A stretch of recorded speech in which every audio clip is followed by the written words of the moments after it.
बिस्मिल्लाहिर्रहमानिर्रहीम। अच्छा जी, कुरान पाक में आगे बयान है रसूलों के बारे में, और इसमें यह है कि अल्लाह पाक फरमाते हैं रसूलों पर बढ़ाई दी। दूसरा सपारा 15वां रुकू। इसी तरह यह है कि बाद रसूलों से अफजल हुए, ये तीसरा सपारा पहला रुकू। रसूलों के दरमियान में फ़र्क ना करो, तीसरा सपारा 7वां रुकू। यहाँ पे फ़र्क करने से मुराद ये है कि आपस में फजूल की बहस नहीं करनी चाहिए कि ये इसको मानना है या इसको नहीं मानना। मानने में ये है कि सारे अल्लाह के रसूल हैं। तो इसी तरह रसूल आए, ये 22वां सपारा 14वां रुकू।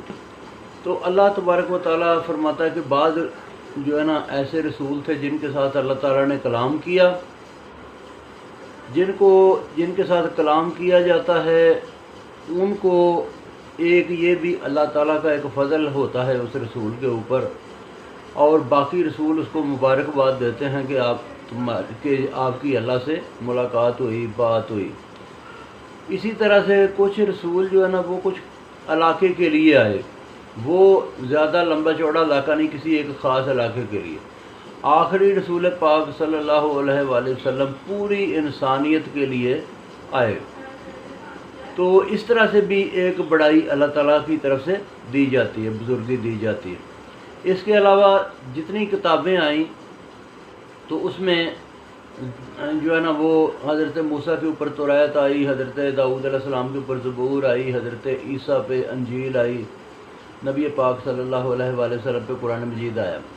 ये किताबें भी कुछ इस तरह से ही थीं कि पहले इतनी लोगों की तादाद भी नहीं थी, मसले मसाइल भी कम थे, और उनमें जो बयान किया गया तो तौरात में भी इसी तरह के बयान हैं, कुरान मजीद जैसे ही।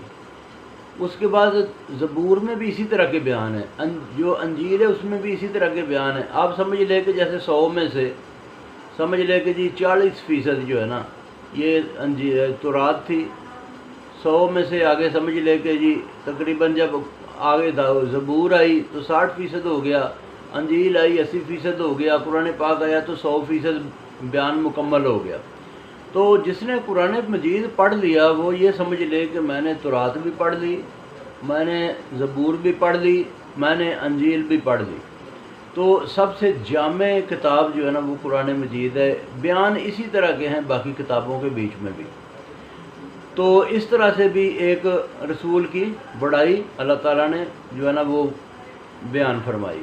फिर जैसे आपने ख़ुद फरमाया कि मैंने मस्जिद अक्सा में सारे नबी मेराज की रात सारे नबियों की इमामत करवाई। तो इस तरह से आखिरी नबी पाक सल्लल्लाहु अलैहि वसल्लम रसूलों के सरदार थे, पहले भी, अब भी हैं और आइंदा भी रहेंगे। तो अल्लाह पाक रसूलों की इज़्ज़त की करने की तौफीक अता फरमाए। जज़ाकल्लाह, बहुत शुक्रिया। फिर बाकी सुनाऊँगा।